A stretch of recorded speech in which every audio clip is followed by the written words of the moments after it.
no bugs, and there's less crowds in the fall, that sort of thing. Yeah. Sometimes you want that. I was looking at doing the John Muir Trail next summer, or next August, and they just did a new permit thing to try to limit the crowds, and I guess it's so crowded that some people will fly 20 straight days in a row for a permit and not get it. So I think I'm going to do it in September when there's no one out there, so that I can get a permit and so I don't have to deal with all the crowds. That's California. Yep, down there. They run together for a little bit, over Mount Whitney, but I think the John Muir Trail veers off in Yosemite.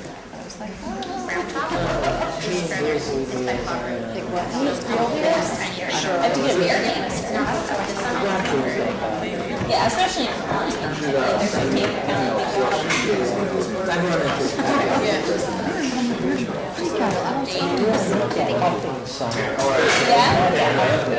So scary. I run into a only bear sound that she's going, and the thought of running into one, she's let this out.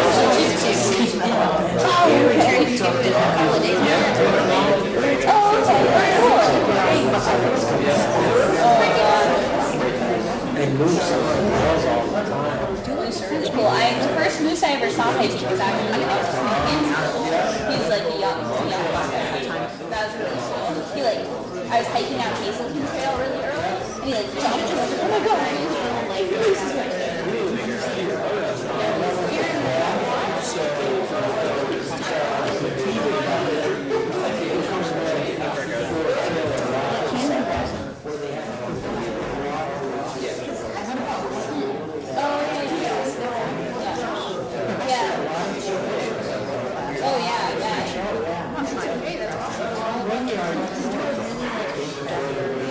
What about dark?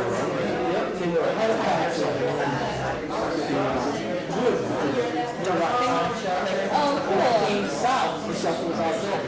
That's really cool. Wow.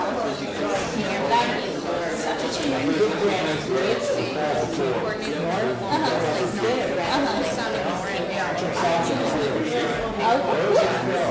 So we started streaming, everybody, so I think we're going to get started. My name is Caitlin Miller, and I'm the Group Outreach Specialist here at the GMC, and I just wanted to thank you all so much for coming, and those of you who are tuning in at home, thank you so much for viewing. We're really excited for this year's panel. We've been running this panel for over 10 years now, so it's a great resource for people who are thinking about hiking the long trail either this coming season or in the coming years. And we're super grateful and excited to have Orca Media here streaming for us. They've done it the past couple years, and they're always great. So the permanent link will be up in about a week on YouTube for people who want to check back after that or send it to friends or family or anything like that. And what we're super excited tonight is to have 7 awesome panelists, I guess 8 with the puppy dog down there. So we're just going to go down the panel, and we're going to have the panelists introduce themselves with their name, their trail name, and how long it took them to hike the trail, and then we'll dive right in with some trip planning questions. So we can start down the panel. My name's Doug Eaton. My trail name's Gray Jay, and the shortest time I've hiked the trail is 18 days through hiked. My name is Jamie Rainville. Trail name is Maple, and it took us 22 hiking days. My name's Sarah Kibbe. Rambles was my trail name, and I hiked with her, so 22 days. My name is Jim Van Orden. I had 2 trail names. One was Juicy, which was a college nickname. The other was 15 for 2, which for anybody who plays plays cribbage, knows what that means, and I played a lot of cribbage on the trail. And it took me 13 years to hike the trail. I'm a section hiker. My name's Caleb Parent. My trail name was Mohawk. It took me 21 days to through hike the long trail. My name's James. My trail name's Turtle, and I haven't finished the long trail. I hiked the AT though back in 2011. Took me 5 months and 4 days. My name is Amanda Stern. My trail name is Commander, and this is my deputy dog. And we hiked it together in 28 days, including our rest days and days off the trail. So, and 10. Okay, awesome. So now that we've introduced the panelists, also just heads up for people watching at home, if you have questions that pop up while we're going, we did post the link and everything on our Facebook page, so if you ask questions in the comment section, we can address those at the end of the panel. We're also going to have a question answer at the end of the panel just in case we don't cover something. So we'll dive right in with trip planning. We're going to kind of go down the panel for this question. What is kind of the rule of thumb for mileage per day for you? For me, Well, yeah, let's start with go down. I'm disappointed if I don't do 17 miles, but that's me.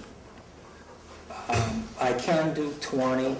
15's okay when you get more north, because it gets a little more congested with the ups and downs of the mountain. I think looking back, a happy medium for me would have been about 13 or 15 miles a day. Every day for us was different. We had a timeline that we had to finish by. So some days were as short as 5 or 6, and some were as long as, I think our longest day was 18 or 19 miles. And that I found to be very challenging. So I think for me, 13, if I did it again, that's probably what I would try to average each day. I would say the same thing. When we started, we made a whole itinerary, very planful, and went from, we started just, her parents dropped us off and we just hiked just to the journey's end, spent the night there, and then, I don't know, I'm gonna say the first day was like 8, and then the next day was like 11, and just kind of like built up, gave ourselves the first, I think 3 to 4 days of like right around 8 to 10 miles before jumping into higher, like 15, 17, things like that. But once we got down past Lake Killington, we could have very probably easily busted out like 20 miles with no problem. So you went north to south? Yeah. And I've been both, done north and south, yes. I spent 32 days on the trail over my 13 years, and it's 273 miles, so probably 9 miles on average, just dividing it out. I worked and did it on weekends and things like that, so Friday afternoon, I'd take the afternoon off and show up at the trailhead and do 5 miles to a shelter, and then do 10, 12, 14 miles the next day. I averaged around 15 miles per day. Some days I did 20 miles, other days I did 8 miles, kind of slacked off a little bit. But I'm kind of a big advocate for hike your own hike, so don't feel pressured to push a certain amount of miles. Just hike at your own pace and do what you're comfortable with, really. I definitely agree, hike your own hike, whatever's most comfortable. I like to take short days. I've definitely pushed longer 20-mile days, but I enjoy a nice 10 to 12 or maybe even 15. And, get to camp, have the rest of the afternoon to yourself, things like that.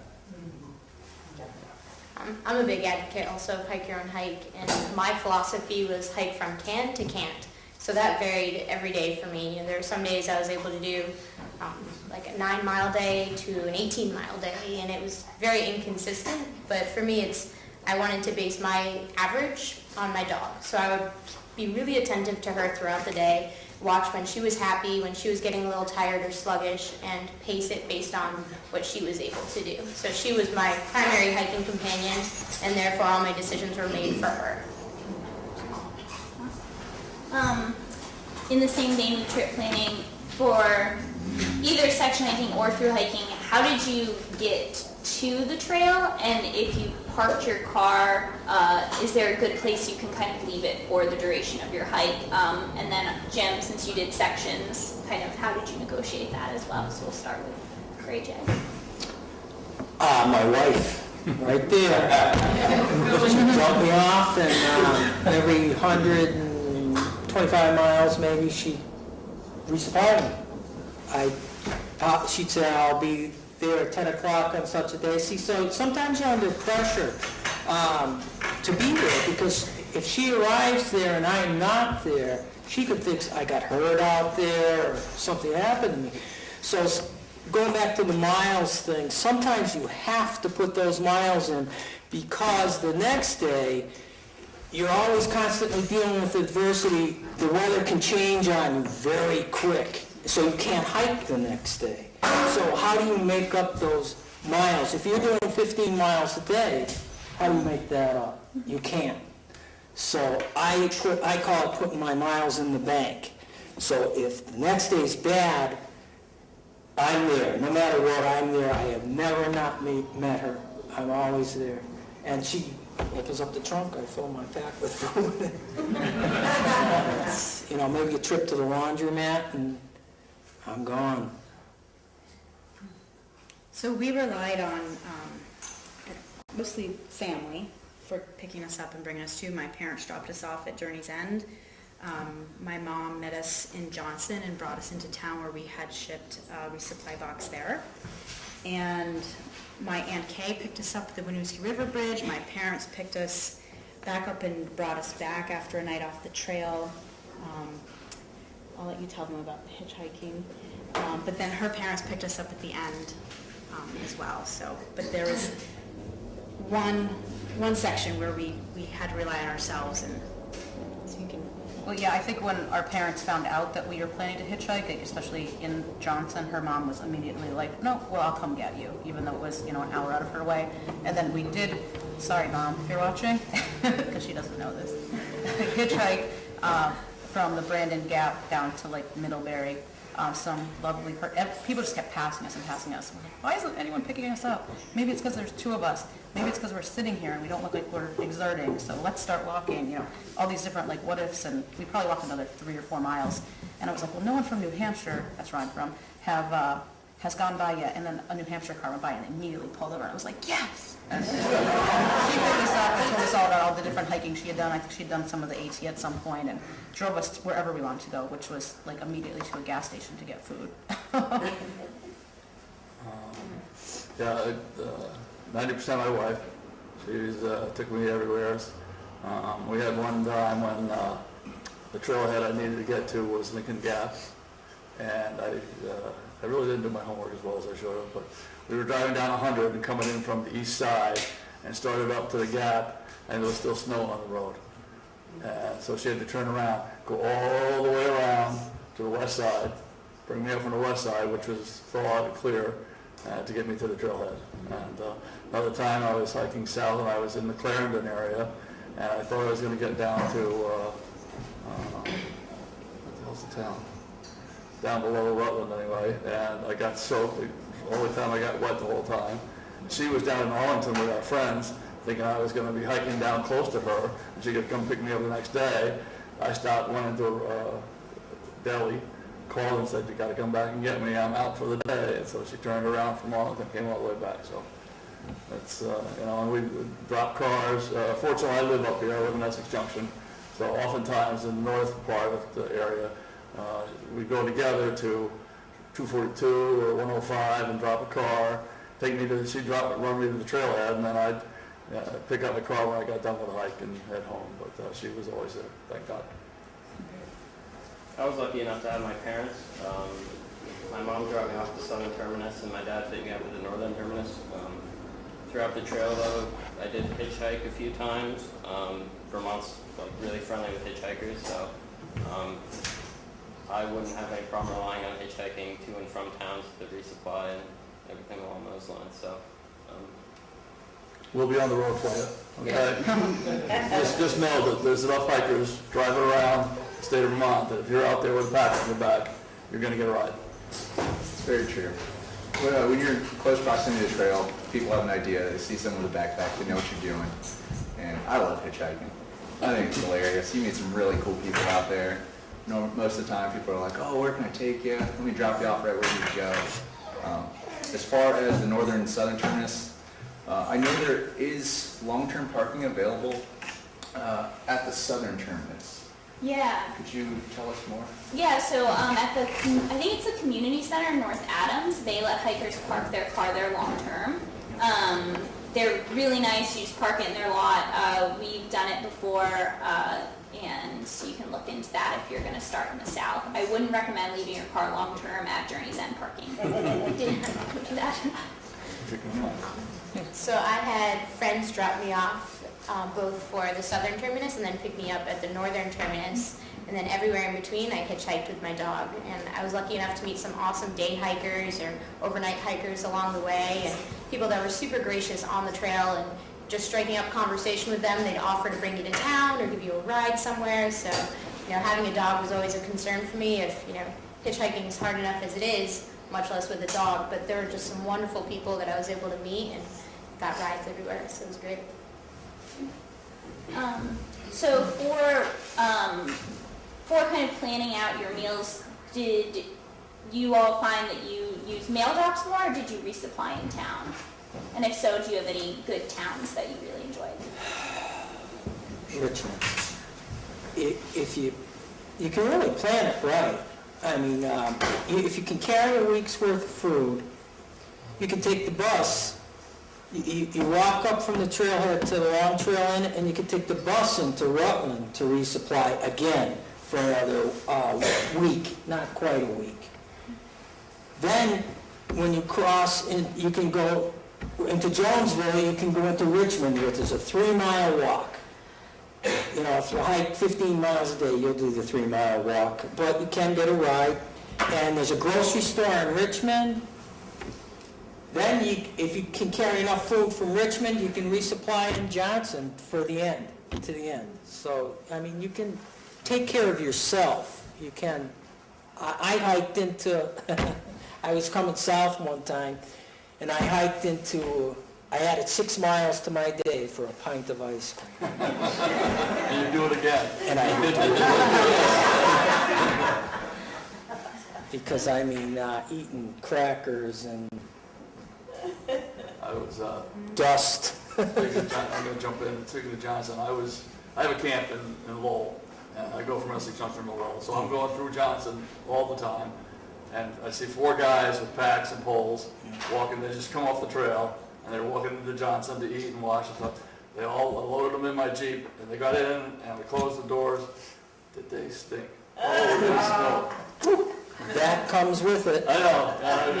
I'd pick them up every time. We were loaded to the brim. So Sarah and I had all of our resupply boxes figured out for Johnson, and then in Winooski, and then again at my place in North Ferrisburgh. And then when we got to Manchester, we actually went into the town and used the grocery store there. And there's also an EMS there as well, which came in very handy for me because I left my hiking boots at the shelter prior and didn't realize it. My feet were very sore, so I was wearing my sandals. It was like an easy 2-mile hike, and I could not go back and get them. I was like, I just can't go back. I have to keep going. So there's also an EMS there, which was awesome. It was quite the good temper tantrum. I would have gone back for my $100 boots, but She was like, I can't do it. But yeah, Manchester had everything that we needed there. I'll pass. I never had to do more than 4 days worth of food, so I didn't have any trouble like through hikers do. Yeah, I normally carried around 5 days at a time. I like backpacking a little bit lighter, so I stopped more frequently. I think I stopped around 4 times. I didn't mail any resupply boxes. I pretty much just went into town, went to the grocery store. I did have family members meet me with some odds and ends and everything, but there's a lot of towns along the way. Manchester Center is probably the number one that most people stop at, which has everything you need, grocery store. They also have a McDonald's, which is awesome. And from there I went to Rutland. Rutland has everything you need. And I also stopped in Jericho, which is my home, but after that I went to Johnson, like many other hikers did, and Johnson's awesome. They just got a new grocery store there, I think last year. So yeah, I think I stopped around 4 times. I also carried around 5 days of food at a time. It was just a nice round number of meals to carry. I really enjoyed stopping in Rutland at the Long Trail. It's always a really great stop. They're super friendly to hikers. It's always nice to have a beer when you get off the trail. This might be more applicable for longer distances, but I did quite a few mail drops. And if you get to a post office and you realize you actually don't want what's in the box at that time, without opening that box, you can then forward it onto your next point and then stop in the grocery store and change your meal plan up a little bit, which is really nice when you tired of the same thing week after week after week. So I did 4 mail drops to myself along the way, mostly because I also had to ship my dog's food. So I didn't have as much flexibility with being able to get off the trail and just buy stuff at a grocery store. And I made sure for her that I shipped dehydrated food as well as dry dog food to supplement how many calories she'd be burning throughout the trip. So I stopped at inns along the way. I stopped in Danby at the Silas Griffith Inn. The Long Trail Inn in Billington was awesome. The Hideaway Inn and then the Deer Run Motor Inn. And they all received my boxes and it was pretty awesome. My last box didn't arrive, so I did have to stop at a grocery store. But it was probably a great morale boost because I got to buy like cheese and Pop-Tarts and things that I hadn't been shipping to myself. And I actually have not been able to eat oatmeal since because that was all I packed in every single box. So that was a lesson learned. But I love dehydrating my own food, so I tried to vary it up quite a bit in each bit box drop. It took me almost a year to eat oatmeal again. Yeah. So we're going to kind of move a little bit more into gear. So everyone kind of has maybe their favorite piece or pieces of gear out on the table. But what's one kind of, I guess, luxury item that you guys brought that you couldn't leave at home? Or if you didn't bring one, then that's fine too. Want me to start? Oh, we'll I'll start. He's thinking hard. Yeah, why don't you, My cribbage board. luxury item. I taught a couple of people how to play cribbage while I was on the trail, and sat around some very nice campfires at picnic tables, and watched the evening fade away, and made some good friends. That was my luxury item. My Western, I bring a Western. Because if you get to the shelter early, you got a lot of time sometimes, and it helps you to go to sleep. And I bring a Western, I read. I brought my phone. It was, to me, not only a safety piece that I could call and check in with mom and dad, but it also allowed us to blog along the way, which was really nice. And then just to, if we had internet service, just to play a Words with Friends game or just unwind with it at night. But it also served as a camera too. So that's probably my luxury item. I brought my iPod and used it to, bring earplugs. It's like probably the biggest piece of advice I could give you if you're going to sleep in a shelter, because it's like a little, sleeping inside a wooden amplifier of big burly men snoring. Like, oh God, the first night, the first night there was no one there, but like the next time, I think we got earplugs from your mom or in that first resupply box or something, but it was like, so thankfully I had an iPod, and I had loaded like a bunch of podcasts on it that it was just nice to like fall asleep listening to that. I probably listened to them for maybe 2 minutes a night, but it was just kind of drowned out any other sound that people were making. And wait, can we ask questions? Yeah, As if we you go have a question on for here? him, please feel free to ask. Did you just go into town and charge your stuff, your phone and so on, or how'd you do I that? actually had a battery charger that I brought with me that didn't end up working very well at all. So it gave me about a half a charge one day, but for the most part I turned the phone on airplane mode because you don't need anything to use the camera. And so I just turned it on when I needed to use it and then turned it back off, and that actually got me 4 or 5 days. Yeah. Didn't you bring a spare battery too? I think you had had a spare battery, and then I also had a charger with me, so whenever we were in town or at home, yeah, I plugged it in and charged both batteries. One thing that I brought, which I would consider a luxury, is soap and shampoo and everything. And if I were to rethink it, I actually wouldn't have brought that.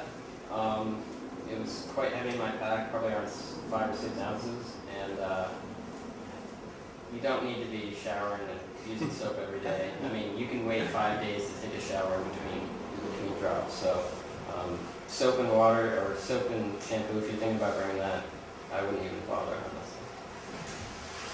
I also carry a book, but you mentioned just having headphones in to kind of drown everybody out. I carry earplugs. It's like my number one necessity item. Like you could be camping in a shelter or maybe in a shelter near a road, and it's just really hard to get to sleep. So I would suggest everyone carry earplugs. probably wouldn't be considered a luxury item, but I carried the bare minimum for clothing, but I made sure I always had a set of camp clothes. So I had a dry, like, synthetic shirt and pair of spandex and wool socks that never left shelters or my sleeping bag. So they would stay in there, they'd be warm, I'd sleep with them in there so they were always clean. And then other than that, I think I also brought camp shoes, because there was nothing better than taking your boots off at the end of the day and letting your socks dry out, letting your feet dry out, and having something else to walk around in. Because you don't want to walk around, I mean, you can walk around barefoot, but I had lightweight shoes. In the spirit of keeping dry, we've had a lot of questions about what to do or kind of how to stay dry in the rain, and did you kind of have like a rain gear system that worked for you? You kind of go down and down. I wear these. The rain pants. A lot of people complain that you'll sweat in them, but I always hike in September and October, so I have to dress like this. These, if you walk, I've hiked in the rain all day long for a lot of days, and these will dry real fast in maybe an hour if you keep them on. Do not take them off and hang them in the shelter. They're not going to dry. And I'll bet you everybody here that's hung socks or anything that's wet in the shelter hasn't dried. If you're not going to have sun to lay them out on the picnic table or a rock, they're not going to dry. So these are great because these, while I'm setting up my bed, because I do that first even before I eat, because by then I'm so tired, they're dry. And then I just hang them up to get a little air, and then I just put on my thermal underwear bottoms and jump in my down bag and go to bed.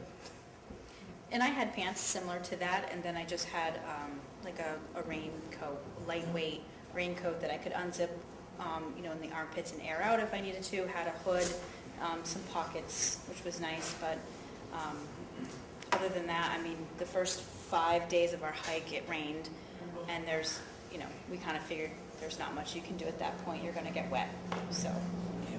Yeah, basically the same thing. I didn't bring the rain pants and just a raincoat and a pack cover. And then I also did bring just a big trash bag as well that I just put inside my pack, rather than like spending $50 for a pack liner or one of those other pieces of things, and just put everything inside of it and then just tie it up. So with the pack cover, the pack, and then that inside, it was fine. Yeah, same thing. I call them plastic bands, but whatever material they are, they shed the water and dry fast if you keep them on. You keep them on. I had a backpack cover, and I had a little hat hooked to my back of my pack that I took out and pulled over my head and waited for it to stop raining. I used Frog Togs. It's an ultra lightweight, breathable kind of synthetic material. I liked it. It wasn't great. I mean, it's kind of cheap material, but honestly, if it was raining pretty hard, I wouldn't even bother putting on rain gear. I would just hike in my shirt and my shorts. I would invest in a good pack cover though to make sure everything inside your pack stays dry. But your clothes can dry, your body is going to get wet regardless of what you wear. So my suggestion would be invest in a good pack cover. I definitely agree. I also use a pack liner, or you'll see on the floor that large orange bag. I was most concerned with whatever was in my pack needing to stay dry. Even if my pack got wet, it's not that big a deal as long as the contents stay dry. I need my sleeping bag to stay dry, and my camp clothes to stay dry. Besides that, I carried a rain jacket. I would wear it if it was too warm, or just, I just felt like I was perspiring inside of it when I didn't rain on, I might as well get rained on. I did my hike in September, so it was definitely on the cooler side. So I had both rain pants and a rain jacket, but it was more so for the points in time where I was above tree line and it was windy. I wanted something to a hard shell to break the wind. But I mostly just hiked in like spandex because they dried out pretty quickly. And you get used to pulling damp clothes on every morning and get used to it pretty quickly because it's every day. And I would sleep with my damp or wet clothes at the foot of my sleeping bag, so at least in the mornings when I woke up, they'd be warm. So even if they're damp, they're still warm to pull on, so it wasn't as big a deal. Kind of sounds gross, but it works fine. So, in that same vein of keeping things dry, what footwear recommendations do you guys have? What shoes did you wear on your hike, and maybe some tips for kind of taking care of blisters and taking care of your feet? Always bring moleskin. Moleskin, moleskin, moleskin. I always wear just trail shoes. Some people like boots, and that's fine, but I like to feel what I'm touching. Whether I'm going up rocks, sometimes like going up Mount Abraham or something, those rocks can be wet. I want to feel it with my feet, and I feel better in this type of a shoe. People say, well, what about ankle support? Okay. I don't believe that them high shoes are giving your ankles any more support. Also, a trick I use is because socks are very important. Socks get wet real quick, and if you get dirt in those socks, it acts like sandpaper, and it's going to put blisters on your feet because there's lots of mud. Bags. I put bags on my feet over my socks, and then I put my feet in my shoes, and I can get 4 days out of a pair of socks. Okay? So then I can wash a pair, and at the end of the 4 days, I still have socks. I usually carry 3 pairs of socks, because I want sleepy socks too. So you have your socks and you put a plastic bag? That's right. I step right into these bags, and then I put my foot in my shoes. And I know you're going to think that these bags, now, I'd rather sweaty socks than wet socks. And let me tell you, I have stepped into mud that's gone up to my shins. And I'll tell you exactly where, going up Laraway. When you cross between Laraway Lookout and Laraway Mountain, you're going to discover mud. I don't care what time of year it is. I've through-hiked the Long Trail 9 times, and I'm here to tell you, there's lots of mud. Lots of mud. And so, you know, forget, like you were saying about your shoes, forget about keeping your shoes dry and clean and everything else. That's not going to happen. I spend probably out of a week, my shoes are definitely wet 5 days. Oh, yeah, no, I expect that, but plastic bags. Plastic bags, and it was I met this woman on hiking through, and she's the one that tipped me off to that. She says, "Oh, put the bags on your feet," and I had forgotten that because I had done that when I was a kid, and I had forgotten about that. I said, "Oh, yeah, you're right." So I tried it coming south when I hit snow and stuff coming south, and it worked. Yes, it will make your feet sweat, but it's a difference between taking your socks off and wringing the mud and the water out of them. Then I'd rather, you stand a better chance of drying damp, sweaty socks than you do soaking wet where you're wringing them out. Is that something you did in the summer as well as the fall months? No, I always do it in September. Sometimes I go north and then south. In the summer, though, probably, or would you? Oh, I wouldn't wear the bags in the summer, Yeah. but I would, because you're going to have probably more sun. So you can rinse those socks out, and you can dry them on rocks. But in the fall, it's different. I hit a lot of rain.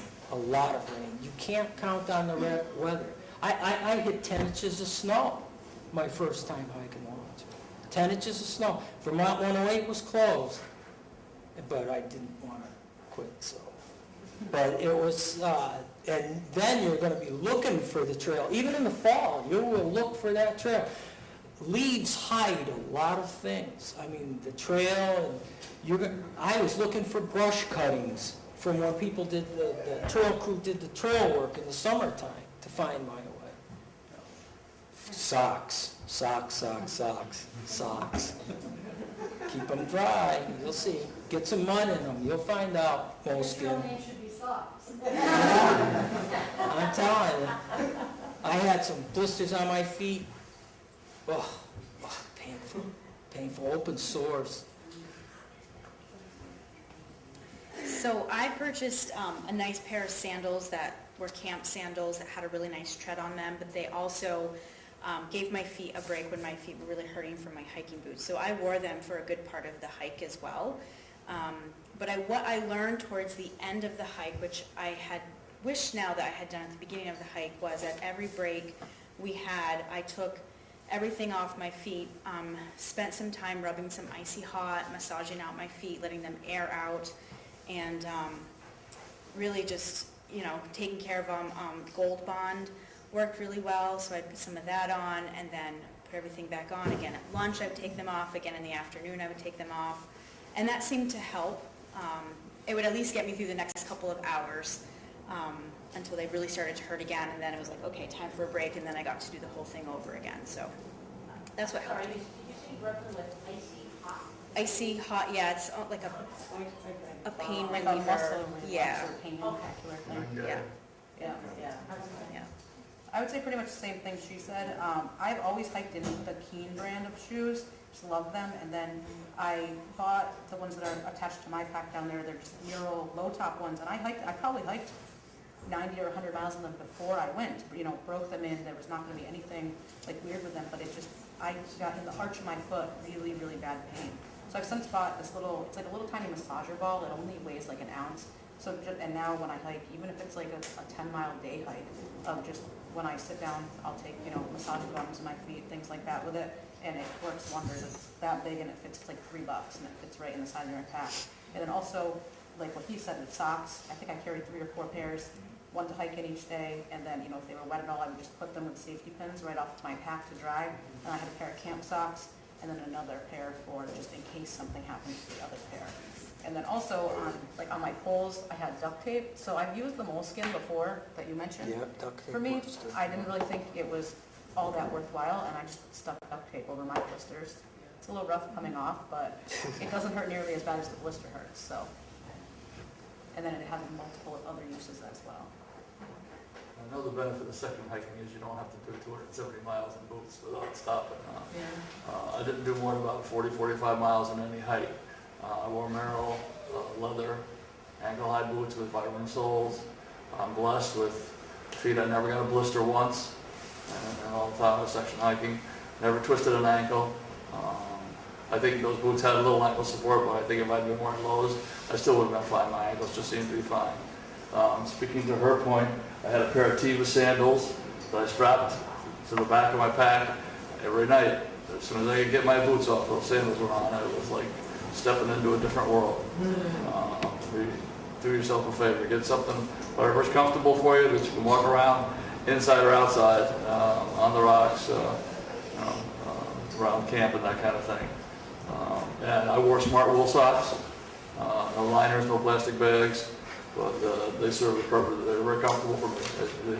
My feet fit well in my boot with one pair of good smart wool socks, and that's all I did. I hiked in Merrell hiking boots as well. I like Darn Tough Rain socks and Smart Wool. Both of those work well for me. I normally carry two pairs of socks at a time, drawing one pair in the back of my pack while I'm walking and wearing another pair. And going back to her point, every time you stop for a break, getting water, having a snack, take off your boots, let your feet harden up and kind of air out a little bit, because your feet are always going to be soggy, no matter how often you stop. I used a combination of duct tape and moleskin.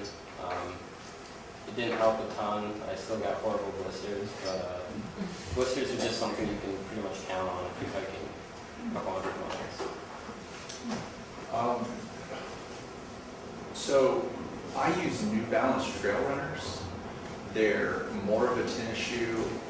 I guess I just got used to the idea that no matter what, your feet are going to be wet in some in one instance or another. And they're so lightweight that if I stick them out overnight, there's a good possibility that they're mostly air dried even without sun exposure. I like a good wool sock.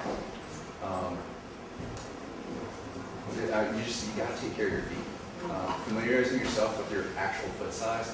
If you need a wide size, or possibly getting a half size to a size larger, because if you've never hiked or haven't hiked long distance before,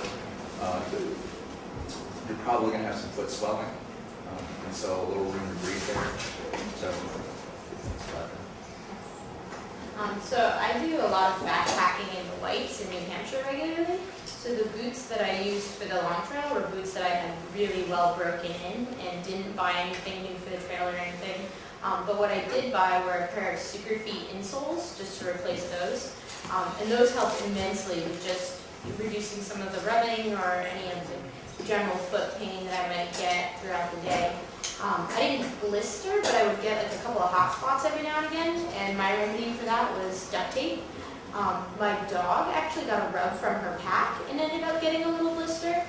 So I had a little jar called Goo, which is like a little organic, but I think it's by Sierra Tree. I'm not sure. Sierra is the brand.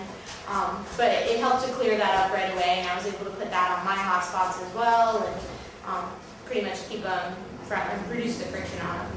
And I sent her pack home and carried her food the rest of the way, so she was pretty spoiled and didn't blister or get any rubs after that. But yeah, keep your feet dry. Wool socks are the best. I would go by Smart Wool. I carried 3 pairs, which was probably excessive. But like I said, I had 1 pair that never left camp, so that was only for, at night in my sleeping bag. So it's nice to be able to change into that later on. Your feet are wet and soggy all day, so some people's feet, you just gauge your body. So listen to your feet as well. So if you need to stop, if you're getting a hot spot, stop before it turns into a blister. Yeah. Vaseline works really well too. I've had real good luck with that. Putting Vaseline on your feet every day. And then if you stop in the middle of the day, taking Vaseline and putting it back on your feet again. I didn't have any blisters at all. Did you have a question? Yeah, I was wondering if the panelists could tell us a little bit about if any of them carried a tent or were there always shelters that were available? And any thoughts on tents versus shelters? I always shelter it. I don't carry a tent, although this year I think I'm going to carry a tarp. What I do isn't right, okay? And I'm going to tell you because you're going to have what's called college orientation. They all know already. During the fall, or just before school starts, I'm not even sure when it is, but they use the shelters too. And sometimes, the most I've slept in a shelter, and I'm talking about one of them open face, 14 people. That's a lot of people. They're made for what, 6, 8? It really depends on which shelter, but most of them. Sunrise shelter. Yeah, yes. Brandon Gap. Are made for about 8 people. Yeah. So. Okay. And it was pouring. I had just hiked 19 miles from Route 4. Now the next shelter was, another 8 miles away. I didn't have that in me. I begged. They let me in. I mean, so it's a chance you're taking for room. It's first come, first serve.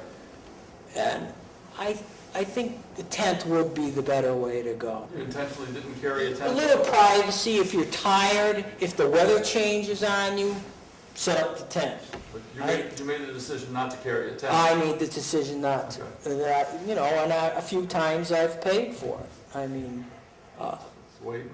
Just to insert it, officially the GMC asked that everyone who's going to hike brings a tent for that same reason, Right. and then you're not creating kind of like other tent sites at sites that perhaps don't already have impacted sites, but the official blurb. So Sarah and I think we experienced the college orientation as well, and our experience was that they were all very respectful, that they gave space to us coming in, and even slept 3 to a bunk when it really should have been 2 to a bunk so that we could have our own bunk together. We were lucky enough that we slept in the shelter every single night except for the last night, which we decided we haven't used the tent at all, let's just use it. And we actually split the cost of the tent. So it was a 2-person tent, she carried half, I carried the other half, and I think it was a nice kind of just safety to have, like just in case the shelter is full or whatever, we had that security with us.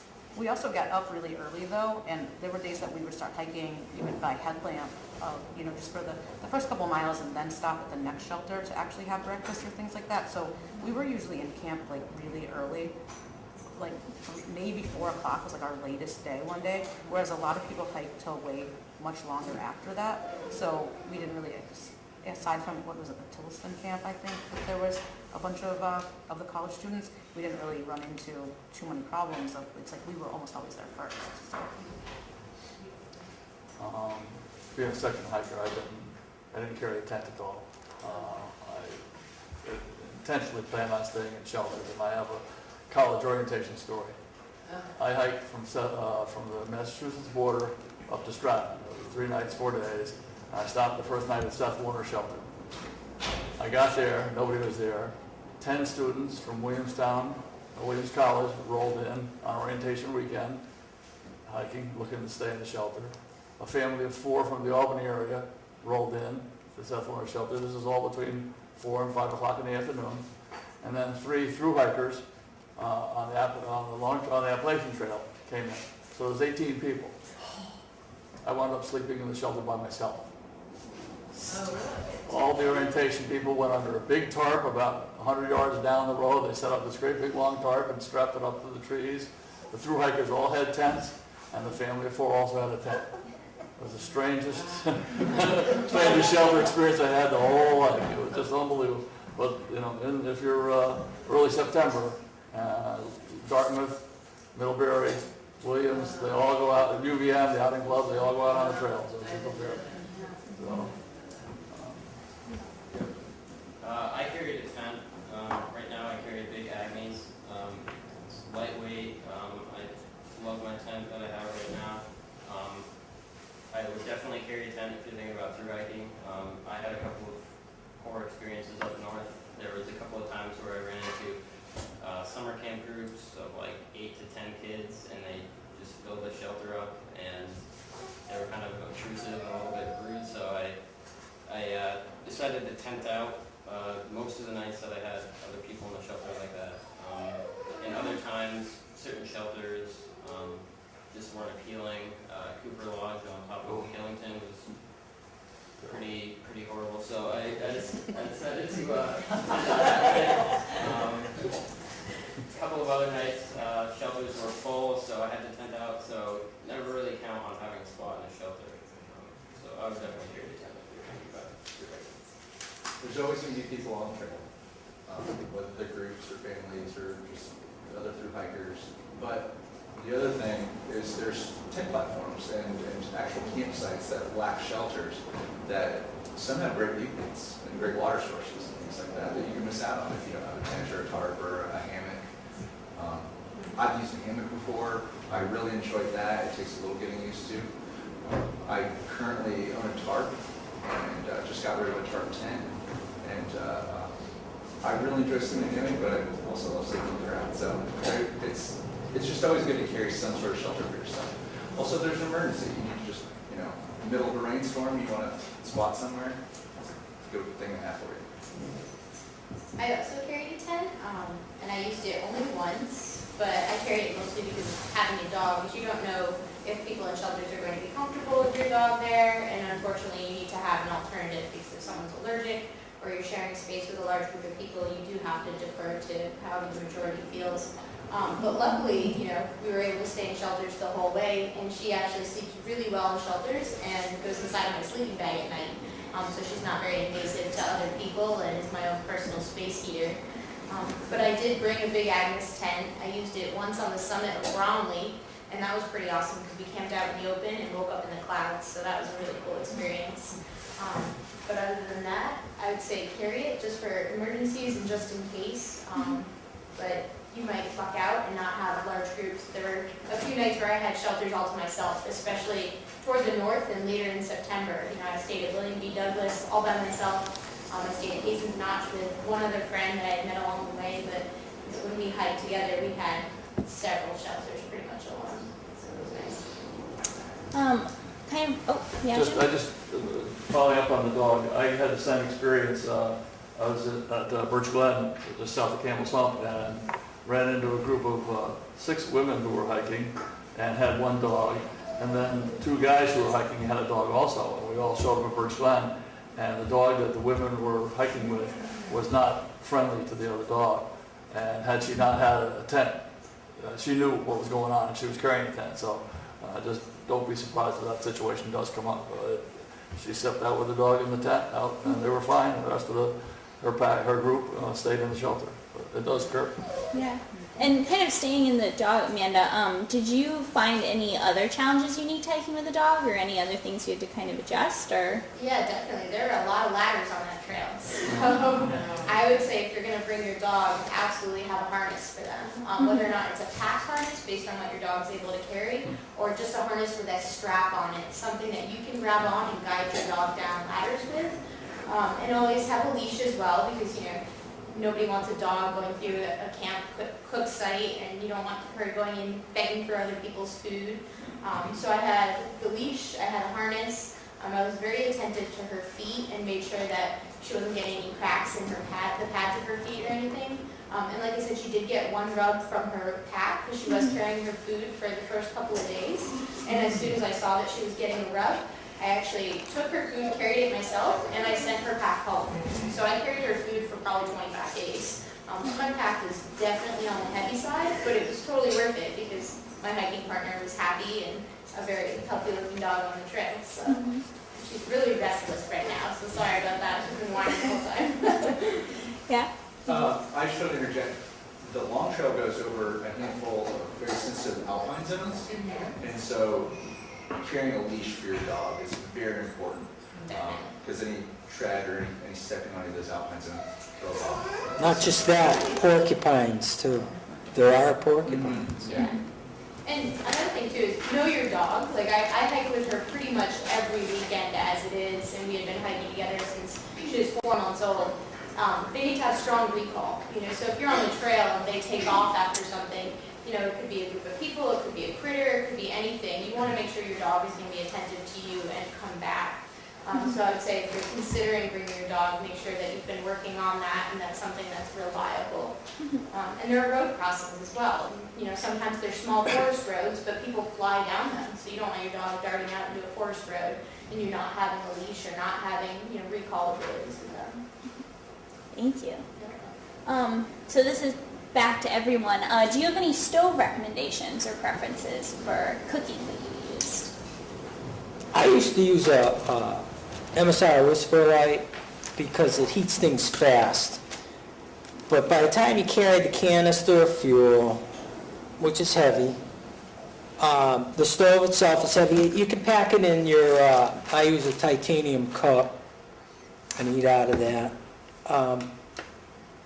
I found that after this last time I did it, I went to a pocket rocket,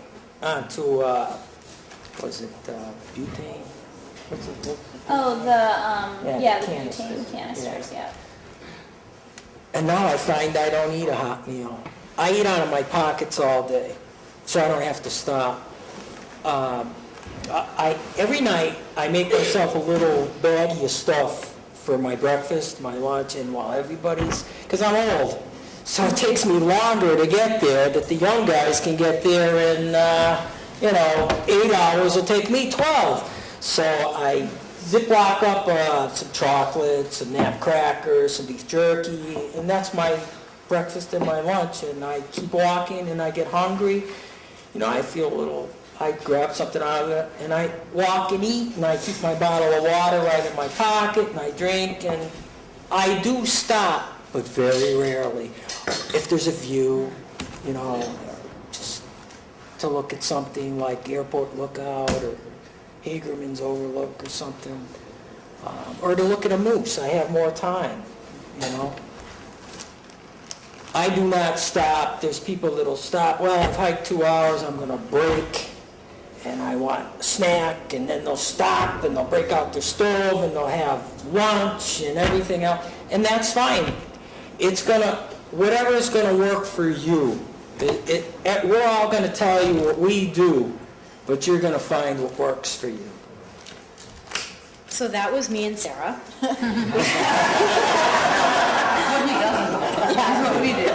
We kind of got into this really nice routine that we'd wake up in the morning and we'd get the hot water going, we'd have coffee, and then we would stop about 2 hours later, we'd have oatmeal, and then we'd have something dry, quick and easy for lunch, but then in the evening we'd have a hot meal as well. So we use that stove quite a bit. And mine was similar to the MSR, had the fuel cans that you carried. And we found that we didn't use nearly as many of those cans as we thought we were going to, considering how much we used it. So, Yeah, I still have like 10 cans of it in my spare bedroom. Mhm. Of how many extra that we bought just being so over-prepared, and like when her mom came out and met us at the trail was like bringing us 4 more, we're like, we don't even need them. So it was surprising how little fuel it actually burned. and it was nice that it was just really quick and easy to set up. It heated water up super fast, and, it was easy to kind of pack away too, really lightweight. And I thought it was fantastic just to have like a nice hot meal at the end of the day. That's just my thought on it, and I absolutely love oatmeal, so that's what we ate every single day. And we still love it. But we pre-bagged like all of it and got it all ready I put double batches of oatmeal in every bag. She gets extra cinnamon, I just get like 1 shake. With like walnuts, then I dehydrated my own bananas, dehydrated my own strawberries, all different things in it, dehydrated mangoes. I tried to change it up so like every day there was different types of fruit in it at least, but we're eating oatmeal just because I felt like, it's a good like carb up for everything that you're going to be exerting for the rest of the day. So if you thought you were using a lot more fuel and you ended up using a lot less, how much did you use on the end? Do you know? I bet you that we each carried a canister of it, the big canister, just like this that he has. Not even 6 between Yeah. both of us. I was going to say 4 or 5 maybe. Yeah. Yeah. And when we left originally, we each took one of those and then also the small size one, just like as a backup of just in case.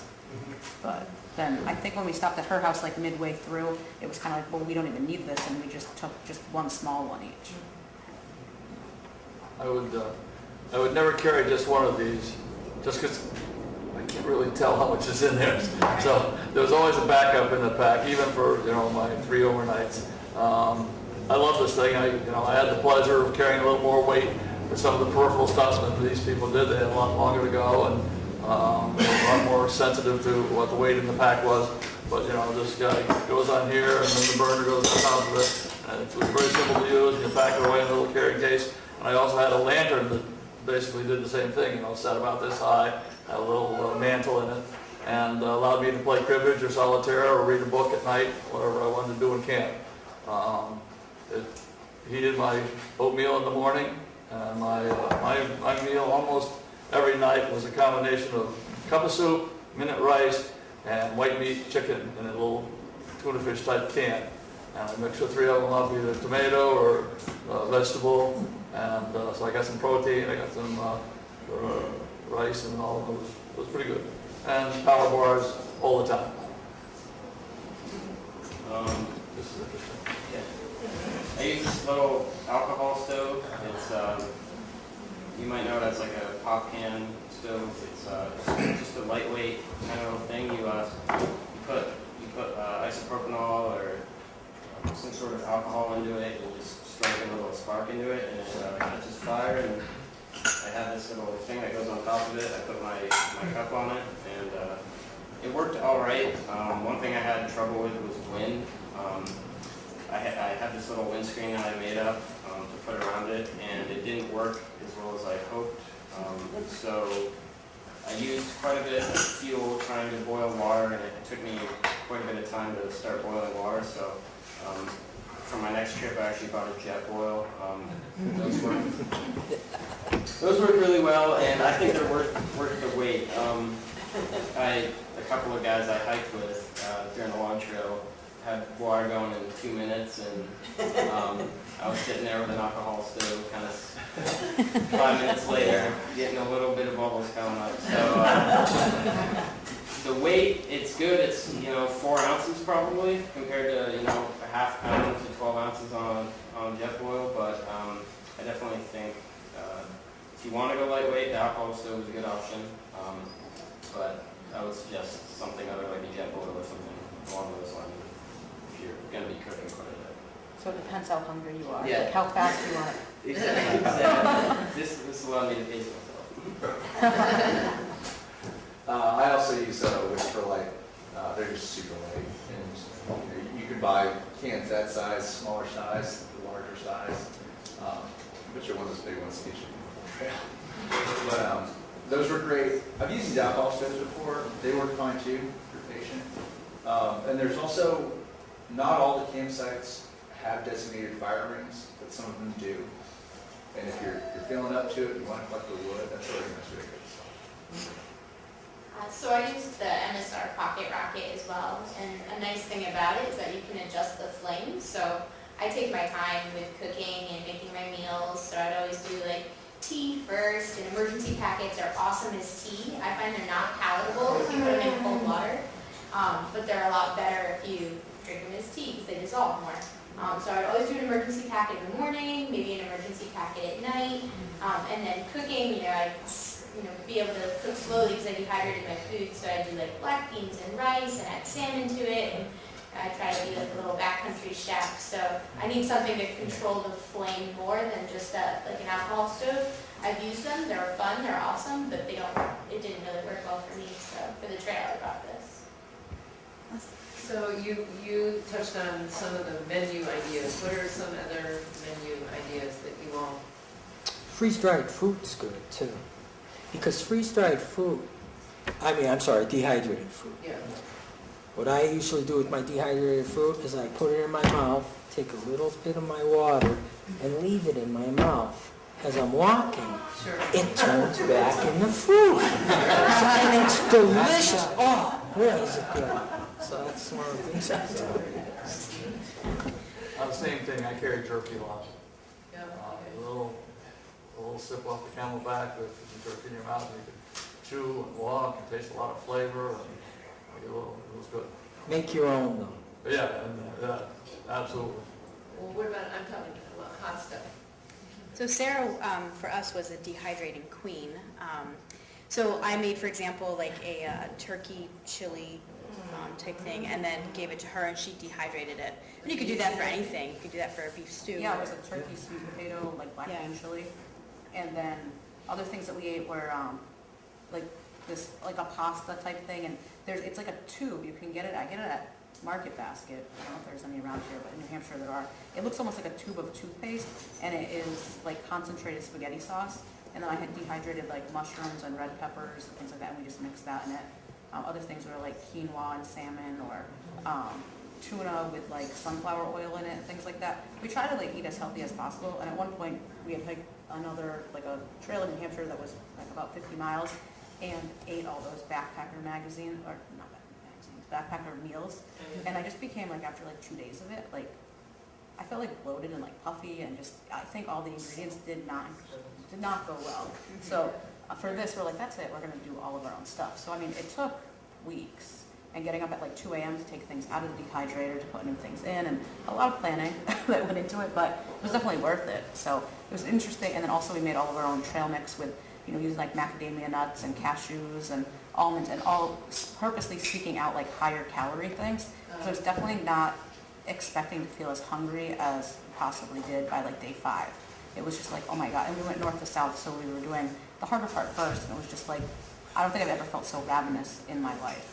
And so just seeking out pretty much whatever works for you, but look for high calorie things that are lightweight, easy, packable, things like that. You're gonna lose weight. You will be able to eat anything you want to. In 7 weeks, I lose 35 pounds every single time I do the trail. I only lost 7. That's 550 miles both ways. Oh, okay. The other thing we did is we created a little spice kit. I took a little M&M container. I cut some straws and folded each end, but I added in it salt, pepper, cumin, some Montreal steak seasoning, so garlic powder, onion powder, and so it just kind of spiced it up a little bit. Tuna and rice can get kind of bland, so just a little garlic or onion powder on there, it makes a world of difference. Cute. You can find it. There's like a directive on like YouTube of how to make it, I think is what I found it. I sent it to her. It's like, well, I'm dehydrating all this stuff. Here, do something. Here, make these. But it was fantastic. Even just have salt. I wasn't as ambitious with my meals. I didn't freeze dry any of my own things. I used a lot of pasta sides and tuna, little mashed potato, dehydrated mashed potato things. one thing that I always made sure I had was olive oil. I had a little bit of like a little vial of olive oil, and that's like 100 calories per teaspoon. So it's a great way to add extra calories into your meal. You just squirt a little olive oil in it, whatever it is. It tastes really good. But for lunch, I would normally do like a tortilla with cheese and summer sausage. Roll that up. That's really good cheese. Hard cheeses stay well in your pack for a week or so. Oh, really? Wouldn't get all mushy and It gets mushy, but it tastes really good. So anything with civilization is good. So like Everything tastes good food, yeah, everything is good. I ate a lot of candy. So Snickers bars. I had probably a Snickers bar a day. Really good calories. I mean, like he said earlier, you can eat whatever you want. You're gonna lose weight. I lost 15 pounds by the end of it. So I wasn't as nutrition conscious. I kind of just wherever I can get calories, I'll eat. So I've seen AT hikers with a pound bag of Sour Patch Kids. So I mean, you can eat really whatever you want and you can still lose weight on the trail. So it's up to you, whatever you like to do. If you want to dehydrate your own food, you can go that route, or if you want to just buy dehydrated fruit at the store and do it that way. We definitely craved like fruits and vegetables though the minute that we got like an opportunity. So it was like her mom was coming and was like, "What do you guys want?" We're like, "Bananas, please, just like fresh bananas or anything like that," which was awesome to be able to get. I didn't dehydrate. I don't have a dehydrator. I really want one. But you can buy dehydrated vegetables at like your local co-op and things like that. And those are really great additives. I ate a lot of ramen over 5 months, and you can big like pouches of tuna, not cans, pouches of chicken breasts. There's a lot of different additives you can bulk up your meals with. I also have a case of, I get hangry, I get hungry, and then I get angry, and then I just don't know how to deal with it. And so I have to like constantly, there's hip belt pouches on my bag, and I keep them loaded with like food and candy and just about anything I put my hand on. So just make sure you eat this. Yeah, you will lose weight. So for me, I definitely had to focus on food that was higher in protein content. So I would carry protein bars, and definitely a lot of nuts, a lot of peanut butter. I'd get creative with my oatmeal because I really started to test that after like a week. So I'd mix like peanut butter in my oatmeal and just anything that would like melt it in. Like you could put cocoa packets in just to give it a different texture and a different taste and try to vary it up. I did a lot of like the pasta side as well. I splurged and would carry like salmon packets and tuna packets and add in like a good, protein or meat into those for hot meals. For my dog, I carried dehydrated food in addition to her dry food. So I wanted to make sure that she had a well-balanced meal and all the extra calories as well. So if anyone needs recommendations on brands for that. But I also, what else did I do? Yeah, that's pretty much it. So earlier you mentioned emergency packets or something, like what are you talking about? So they're the vitamin C packets that have like 1,000 milligrams of vitamin C. Emergency, sorry, yeah, they're pretty awesome.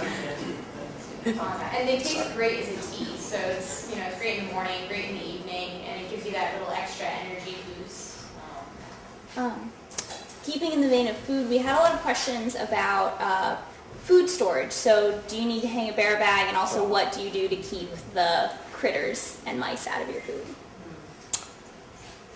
I use just a regular bear bag, and what I do is, you really, the longer you're out there, the more attuned you become. You hear things. I mean, you'll be able to hear somebody walking 100 yards away. You'll hear them coming. Well, same with mice. Only I take and I put. That's your biggest enemy out there. People are going to talk about bears. They're going to talk about moose. It isn't. It's mice. Okay? And they only want one thing: your food. So don't think because there's a nice little shelf like at Story Springs Shelter that you're going to put your trail mix on the shelf and it's going to be fine up there. It's not. So what I do is I'm a I guess I'm a bag person. But I take a plastic bag and I put it over my bear bag and I tie a knot in it and then I hook it on the mouse hook and I can hear that mouse crinkling on that bag before he starts chewing. But I have to admit, I got hit one time, and thankfully he got my garbage. He didn't get my food, so I was lucky. One time, condon shelter. So that's my little trick. Do any of the shelters have mouse hangers? Oh, no, they all do. Most all of them. With the tin cans? Yeah, the tin can. Don't think that's a foolproof thing. I've watched a mouse, what he'll do is he'll drop off the can and then hook onto the side of your bag, and he chews anyways. And those mice, they'll keep doing it all night long, you believe it. Yeah, exactly. The tent is the better way to go, because you can hang your food in the tree. Mice live in the shelter, they don't live by your tent. So, wait, can I ask about the bear thing, or do you want to go through? Yeah, let's go down the line and see if anyone answers it, and then we come So back. I just used a bag that buckled at the top, and we used the mouse hangers in the shelter. I never had any issues with mice. The last night that we were on the trail, we rigged it in a tree so that, because we were in a tent, And the first night, we put it up in a tree Yeah. too, because we were like so concerned with bears and following everything, the little guide, and then the two other guys that were there were like, oh, you don't have to do that, but we did, and then a chipmunk got on my bag that night, even though it was like 12 feet out and 20 feet up. I mean, we spent probably 20 minutes out in the rain throwing like sticks with the rope tied over until finally we're like, yay! And then mine got eaten. And then the rest of the time I just hooked it inside too. And I think I got a mouse one other time that chewed into like some trail mix, but other than that, it wasn't too bad. I didn't go as long as they did at any one time, but I spent 15 nights on the trail over my section hiking experience. So I was in shelters every time. And one aside is that I never saw a large animal in 32 days on the trail. I never saw a deer, a moose, a bear, there's a couple of snakes, a lot of frogs, but I didn't have any. I would put everything I had before I went to bed, went in my pack. My pack went up on a hook off the floor, and that's all I did, and I never had any trouble with anything. So mice were pretty much the bane of my existence. A total of 3 or 4 times, mice had burrowed a hole in my food bag, and I just took duct tape and put it over it and hoped they wouldn't come the second night. I don't know if any of you can see, but I have a giant hole in the front of my pack there, where a mouse ate through, even when they're on the hook. So just be mindful of that. I didn't throw it up in the tree for a bear or anything like that. I took it out of my bag at night and hung it on the hook. Even if I was tenting out, I'd hang my food in the shelter. But other than that, just mice they're in every single shelter. You have to count on mice being in every shelter, and you can't really do much about it. I mean, if you hook it up and they eat through your bag, you're out of luck. But I remember one time it was 2 in the morning and I heard a little bit of crinkling and I was wondering what was going on. And I look over and I shine my headlamp up my bag and I see little mice, scurrying out from the inside of my pack. I have another funny story. An AT hiker, he was hiking and he heard he was camping out, and in the morning he heard a little crinkling in his pack, and he turned his pack upside down, dumped it out, and a mouse and 4 baby mice fell out of the pack, and so the mouse that night had laid 4 babies inside of his backpack. So you can't really escape mice anywhere on the trail. They were going to go to Maine. Yeah. I wanted to He's right. I've never had any trouble with mice.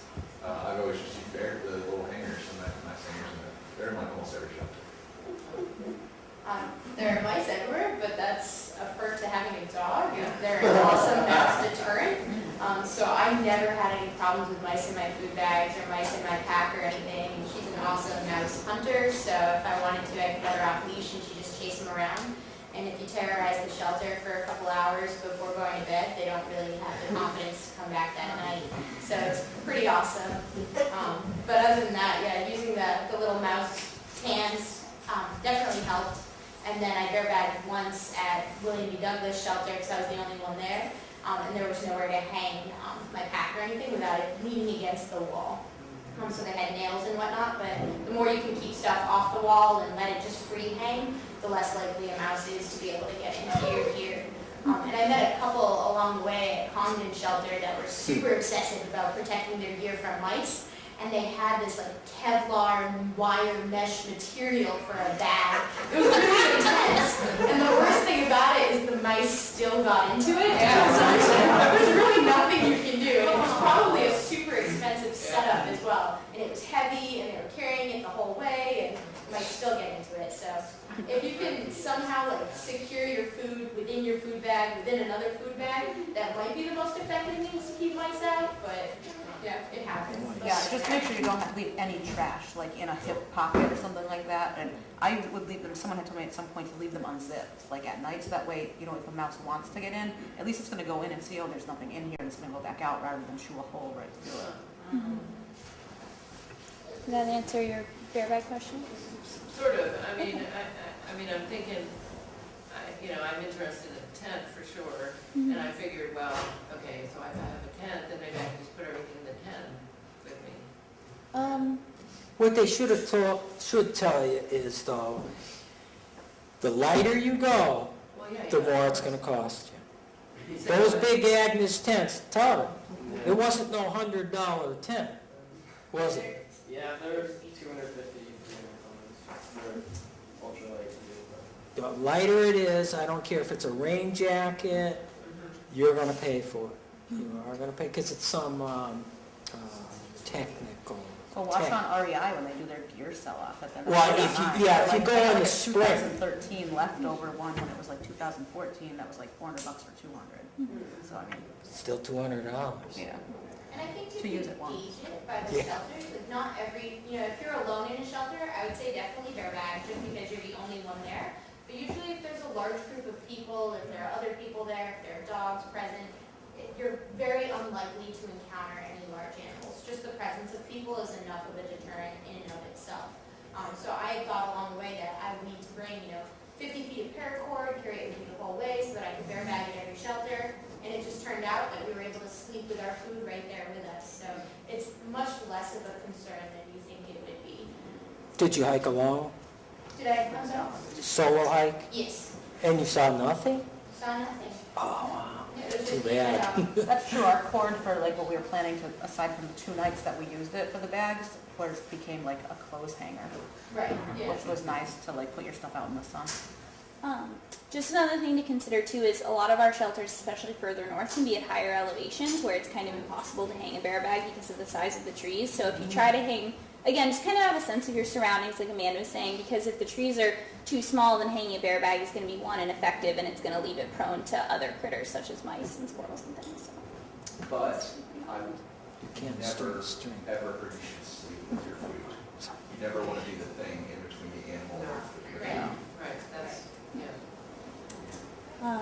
So, again, protecting ourselves from things. Water filtration systems. What did you use? What works best? Let's go down the line. I do not use drops. Aquamira, that does not filter your water, okay? It might purify it for buggies, but it does not filter the stuff out of your water. I don't believe in, what are they, the sticks there with the glow lights? Yeah. I don't, I carry a filter.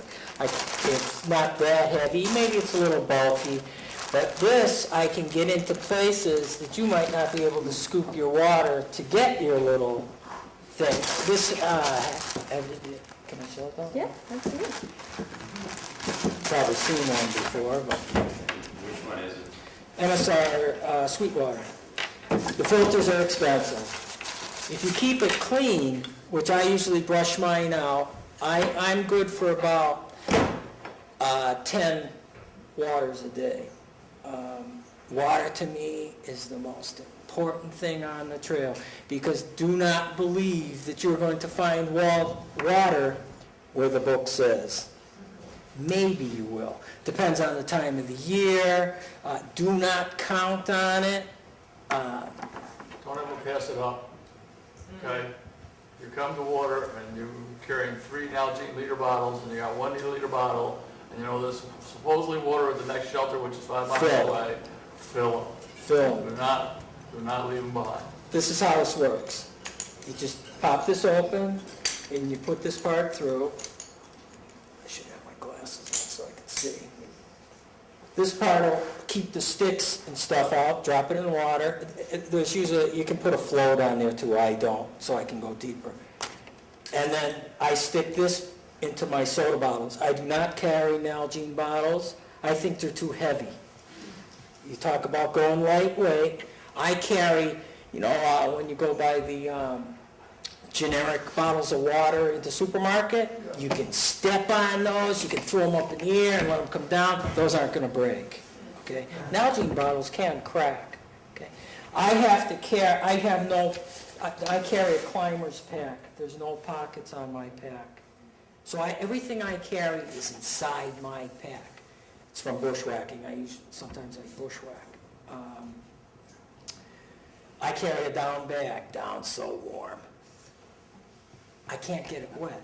If you get it wet, it's not like synthetic. It's going to take some time to dry. So that's what, again, going back to my bags, my waters are all in bags. If my water pops, the water's going to go inside the bag, and I do what you do. I carry a garbage bag inside my pack too. All my water stays between the pack and the garbage bag, so if it breaks, my down does not get wet. None of my gear gets wet. But this is the way I go. They make a little brush here that you can take this off, and you clean the inside. See, there's a little cartridge in here, and all you do is brush it out. And I don't know, it takes me probably about 10 minutes to fill 5 bottles, maybe. Some people carry these big bags and they scoop water and there's a filter attached to the end of it, and they bring it back to camp, and it drains that way. But to me, it's about being on the long trail. It's really not about being at camp. You're going to hear about, it's just not about being at camp for me. It's about the hike and being out there and seeing the beauty of the trails. But this is what I use. There's better ways to go, I guess. So Sarah and I also used a filtration system similar to that. We carried the drops as like a backup just in case something happened to that filtration system, but it was just a small attachment to the bag. We just squeezed the bag through, it purified the water. And we carried a couple of, I think they're actually Nalgene bags. They're attached to my pack. Yeah. So we would take I think it was a Sawyer. The Sawyer squeeze filter Yeah. is the one we both had. And so we would fill up those bags with the contaminated water, and then we would filter it into the Nalgene, which was our clean bags, and that's what we would drink out of. And I think in hindsight, there's a syringe that comes with it to clean it out. Towards the end, it started to get pretty clogged, and it was just taking us longer to filter the water. We probably would have, one of us probably should have carried it in hindsight now, but I thought it was a great system, and it was quick and easy, and It's wicked light too, and it also has, mine's in my bag, I'm almost trying to crawl over the table to get it, but I could take it out at the end if no one else has one. But it comes with like a series of like 3, it won like the Backpacker of the Year award like a few years ago is how I came across it, like studying all these different things, like what to use and comparing like what he had versus these. So it comes with these little pouches too. So sometimes if we knew that there was, not gonna be any water according to the guidebook for, 15, 20 miles, we would fill up the Nalgenes as well as the little pouches and just keep them on the outside, like in an outside pouch of the backpacks. But one of them did puncture at one point, and so we had to like get rid of it. But we had, I think, 2 each, so it wasn't too bad because there was a backup. So when I started hiking in 1999, High Tech was the pure hiker water filter.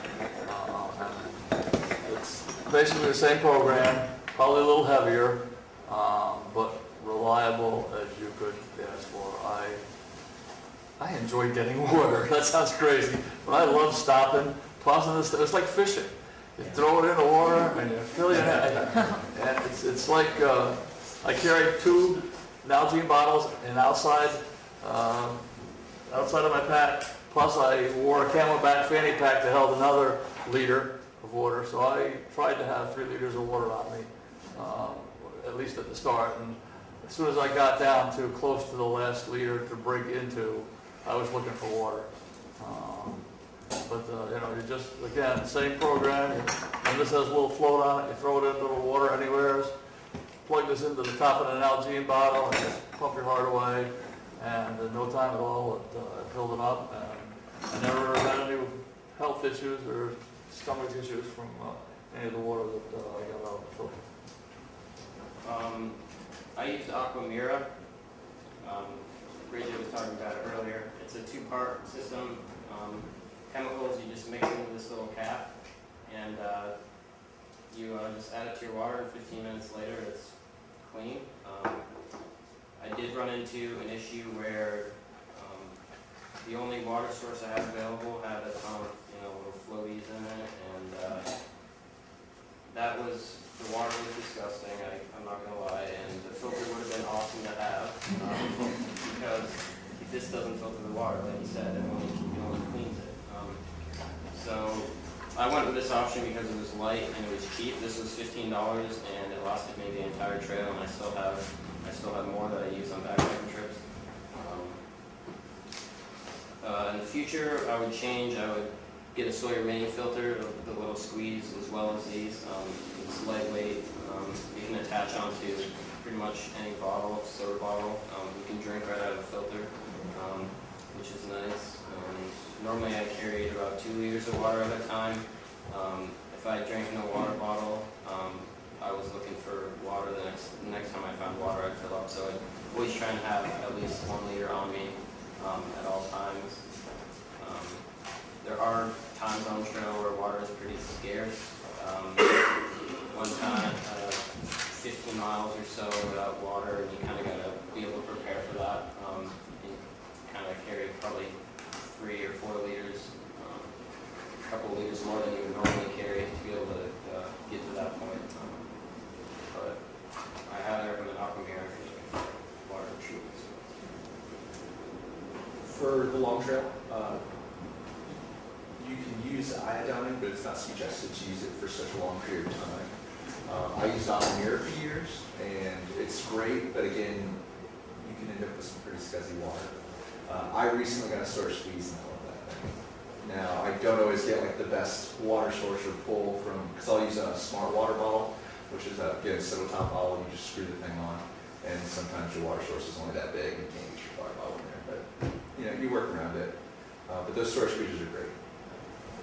Yeah, I also have a Sawyer squeeze system, but the only thing with that is because it's a plastic pouch, you actually need running water with pressure behind it for it to be able to fill up fully, or at least not spend 4 or 5 times trying to dunk it in stagnant water to get it to fill. So the pump filters are awesome if you're, like at Sterling Pond, I actually use the caretaker's filter because I was trying again and again to fill my little plastic pouches and they just would not even fill up from so much use. So that's a drawback to the Sawyer squeeze, but it got me through most of the trail.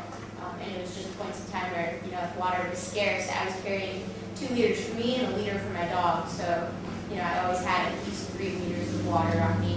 And late in the season, there are a lot of spots that do dry up or that should have running water, and it's now just like a little stagnant body of water. So the squeeze system didn't always work in those areas, and a pump would have been great for that.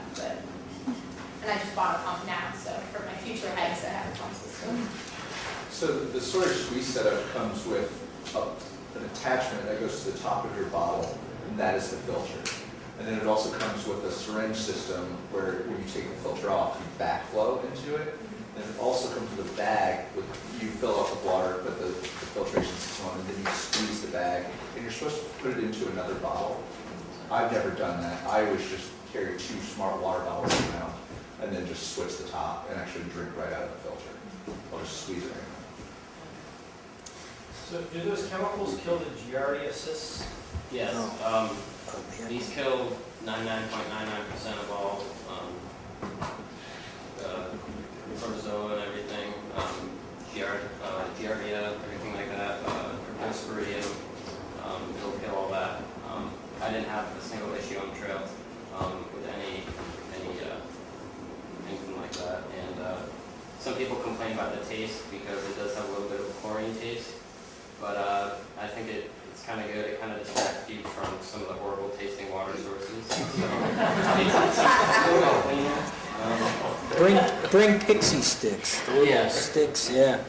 Brings enough to kind of flavor your water a Yep. little bit. Emergency.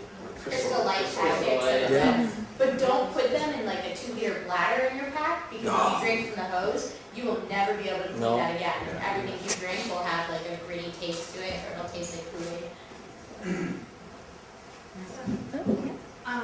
So it looks like most of you have bottles, but I was wondering, and you brought a Camelback, so are there reasons why you wouldn't want Camelback besides flavoring the water? I'm just afraid of it like emptying out or something. They're What's more heavy. likely to do that than the bottle? I just find it a hassle to have to, of where it would be stored in my pack. Like, my pack's compatible with the Camelback system, but, and I have one for it, and I tried it and tested it beforehand, but I just preferred to have them out. And then also I can see like how empty my water is, whereas when it's like on your back, it's just, I mean, obviously you could feel by like the heaviness of what's in there, but I don't know, I'm a more visual person, I guess.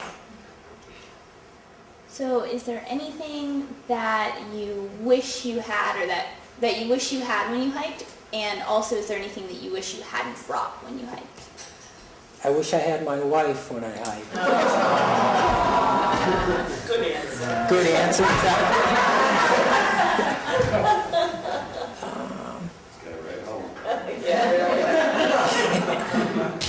No, I don't think there's anything I wish I didn't have. The what? The 18, the bucket. The bucket. Oh, the guy that carried the bucket. You're gonna run into all kinds, believe me, you are. What's that got to do with it, though? He wanted to bring something, so that's what he brought. Oh, the bucket. This AT hiker carried this bucket, a 5-gallon pail, all the way from Georgia. And I met him in the Liebrook Wilderness. And I just asked him, what are you doing with this bucket, you know? He says, oh, I can do a lot with this bucket. I can do my laundry in this bucket. I get tired, I turn the bucket upside down and I sit on it and rest. And I just didn't think it was worth carrying. You can catch rainwater in it and then drink it. Yeah, Take a bath. crazy. Yeah, you will meet Soak your feet? Yeah. all different kinds of people out there. You'll meet some wonderful people too, believe me. I met wonderful people. A couple of them are in this room. We met two guys carrying a rubber chicken, and they had signatures all over it they were collecting from all different hikers, so. This is when you want to carry the tent.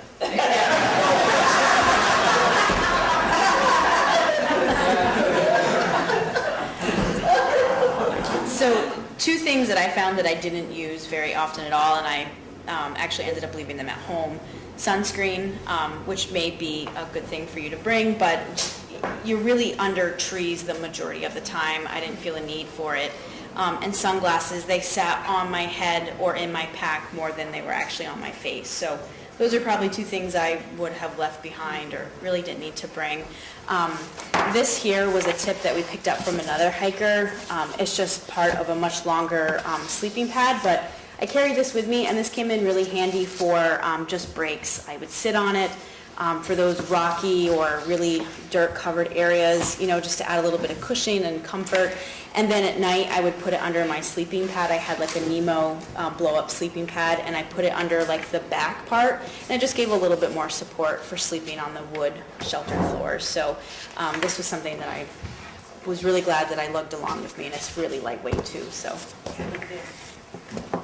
I definitely didn't need a bug net that I had brought. It was like a quarter of an ounce, and I bought it for like 50 cents at the Outdoor Gear Exchange, thinking, oh, there's so many mosquitoes, and you know, so many different people, all the different blogs you read and things. But we went, when did we leave? August 16th through about August or September 10th. So I think the time frame Also, I didn't need my sunglasses, same thing, like I left them behind once we stopped at her house midpoint. But there was really nothing that I wished that I had. Pretty much had everything. And then we had brought an emergency blanket as well that could fit 2 people in it just in case like something happened, and it was like ultra light, and I guess it was nice to have, but the only time I used it was we stayed in a hotel on our last night like in North Adams to celebrate, so I wore it for a photo op. That's it. Carried it the whole way for no reason. Let's see, what I wish I brought along was a warm shower. That would have been very nice. What I started carrying initially, which went by the wayside very quickly, was a little 3-ring binder and a pen. I found that keeping a journal, I've got notes from the first 2 hikes that I was on, and they got less and less as time went by. My journal is in photographs. I took lots and lots of pictures, and I relive my hikes all the time. You get home and you go through the bag and you say, what's in here that I didn't touch? And I would say with your security blanket, be glad you had it. I brought it single along. It's lightweight, it's easy to carry. Don't second guess safety features at all. Make sure you got everything you could possibly need, and then a couple more. And you never know. And the last thing I would say is I was hiking somewhere in the Rutland area, and I came past a shelter that has the old sliding barn door to it rather than swing open doors. And I can't remember the name of the shelter. When I got there at lunchtime, I knew I was going to get there, and I decided to take a break. So I went up the steps and went inside, and there's a 60 plus or minus year old man sitting there with 2 Macy's shopping bags. Now, I don't know if he's homeless. I don't know what he's doing there. Needless to say, I didn't have lunch there. I moved on quickly. I felt very uncomfortable. He didn't acknowledge me when I walked through the door, and I don't know what it was about. So just work through it. Be prepared. You know, the other situation, I was going down the trail one time, and I don't remember where this was either. We're talking about large animals that I didn't see, and you're just cruising. You're in a zone, and all of a sudden, the trail up ahead of me, about 50 yards, takes a sharp left, and coming this way, ahead of his master, is a black dog that was either a Great Dane or something close to it. And I was sure as, you know what, that I had a bear coming right at me. And I took my breath away, boy. And fortunately, the master then came around the curve about 20 yards behind, and I sighed a big sigh of relief. I kind of had an opposite experience with mosquitoes. I had a horrible experience. I hiked in the mid-July time, so right in the peak of summer. So I really wish I brought something to protect me from bugs. There was one night at Minerva Hinchy shelter. I didn't sleep the entire night. I trying to curl in my sleeping bag, float over my head, a little buzzing in my ears, and it was horrible. I couldn't sleep the entire night, so that's definitely something I would bring. Something that I brought that I didn't need is all my hygiene stuff. Don't need soap. I never use my toothbrush, I don't think, once.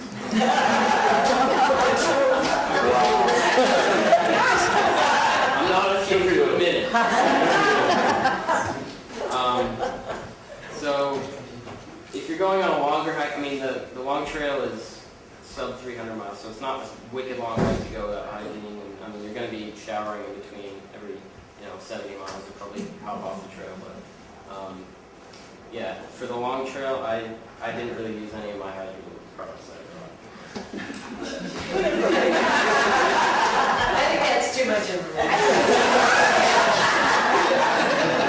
There's this great soap called Dr. Bronner's that you can use for dishes, hair, teeth, body, anything, and you can use this much of it only, like on your whole long trail trip. So if you're more into hygiene than that, I would use that. My favorite one's the peppermint hemp one. Yeah. They have eucalyptus and a couple others. Yeah. I wish I had a pillow. Yeah. I did have a pillow. It is special. Yeah. Using your clothes bags can get kind of funky. I wish I had a pillow. I met this couple that, I can't remember the name of the shelter, but my knees were kind of sore that day, and they had this little glass jar of Tiger Balm, and I had never heard of Tiger Balm, but oh my goodness, it changed my life. So like, if I had just been able to carry that little jar with me the whole way, it probably would have made a world of a difference for when I was sore. And it also made you smell really good because it was super powerful. So it was like this great tingling sensation. My sleeping bag smelled awesome afterward. I smell awesome. So I now carry Tiger Balm with me on all my hikes. I can give the cliche answer and say that I also wish I had more time. Because I got to Journey's End and I felt like I was just getting started. And, out of the group, I think I took the longest. It was 28 days for me. But I was pretty much ready to double back and hike the whole thing south again. So whatever your pace may be, just really make the most of your experience and give yourself as much time as you think you'll need or want to take. I had a friend that did the trail in 18 days, and he said to me that he wished he had slowed it down. Again, it's a different experience for everyone, but for me, I could have been out there for another couple of months just going back and forth on the long trail. I'm super happy. But yeah, so Tiger Balm was definitely a good one for here. Just a quick kind of note on soap. So we do ask that people try to limit their soap use as much as possible in the backcountry, and if you are going to use it, please don't use it in the water source and try to take 100 big steps away from the water source and kind of wash yourself or your things over there. Yeah. Can I ask another question on the bugs? Because we're going to be hiking at the same time, and I was wondering if a bug head net would be enough, or if you wanted more coverage than that. I would suggest some sort of bug spray. I know they make like an organic bug spray or something without DEET in it, and I heard that works pretty well. A head net, definitely. You're almost carrying no weight with that. And in June and July, that's going to be probably one of your biggest issues along the trail is bugs. You can also treat your clothes with permethrin. I've had little buff head scarves that had permethrin in them, or they've been soaked in it, and that works awesome. So I wasn't bitten by mosquitoes at all along the trail, and they worked really well. And then I carried bug spray with me, but I found I never used it. So, as I went along, there were little things here and there that I was able to take out of my pack and just ship home at each of my little resupplies. So. Yeah. Are there any shelters or campsites that we should stay at, like must stay? Great question. Yeah, let's go down the line with that one. I must not. I was leading in. The one everybody's going to tell you is Governor Clement Shelter. Okay? I had good experience at Governor Clement Shelter. Did you say Governor Clement? Yeah. Enjoy it, folks. Yeah, I had good experience there. It's a beautiful stone shelter, but I guess they had problems there at one time, and just because somebody causes problems, not all Vermonters, you know what I mean? You can't lump everybody in the same. I met wonderful people on the trail. I mean, I had 2 Vermonters, and these were born in Vermont, work in Vermont, and are going to die in Vermont, okay?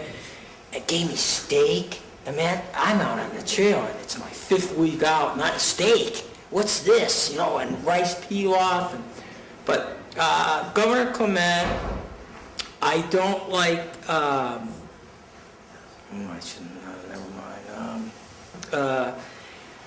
Ellen Lodge. I'm a water person. I want good water. Water is important. Glen Ellen Lodge, I don't know. It's a beautiful, beautiful shelter, beautiful views. Water, it's iffy. I stay away from shelters that are less than a mile from the road, because you're going to have the kids on the weekend. Seth Warner's real bad on weekends. Friday, you'll hear the mud boggers and with the big 4-wheel trucks and coming up the side roads and stuff, because they're out having fun in the mud with their trucks, but you're not going to get any sleep. They're not going to bother you, but you're not going to get any sleep. I think a better question is some of the good shelters, but that's okay. Go ahead. No. I really enjoyed Taft Lodge on Mount Mansfield, and there's a caretaker that stays there, and he was awesome. It's a fairly large shelter, and It was very spacious when we were there. There's a really nice large table there, so we never felt really cramped, and it was just a really nice spot, especially after what I thought was probably one of my most challenging days, was getting up to that lodge, and so it was just really, it was a really nice stay. I would say if you're into ghosts, Cooper and Goddard are supposedly haunted, so we didn't stay at either of those. And I really liked is it Round Top? That's a It's nice- an absolute, well, that's where I had a mouse encounter, but they're everywhere, but it was just an absolute gorgeous sunset. Like the view was spectacular and like fireflies outside of it, and I really liked that one. Oh, and Clarendon is awesome, like the sound of the river, and there's a really nice fire pit. First of all, a question about Cooper Lodge. We're sitting here talking, saying it's disgusting inside. I found trash in there. Is there some specific issue with it that I don't mean to put you on the spot, Caitlin. Oh. But I'm just surprised. I was there 5 years ago, and he was there last summer. Yeah. And it still doesn't, it still Don't sounds stay like- there if it rains because it's like a spaghetti strainer. Yes. I mean, you will dodge I mean, water all night. When the windows are open, the views are great. So the tough thing with Cooper is that, well, do you want to tackle this one? You look very eager. Yes, you can. So I'm also a GMC caretaker, and Cooper Lodge is a high traffic spot. It sits 0.2 of a mile below the Killington summit, and the gondola runs year round.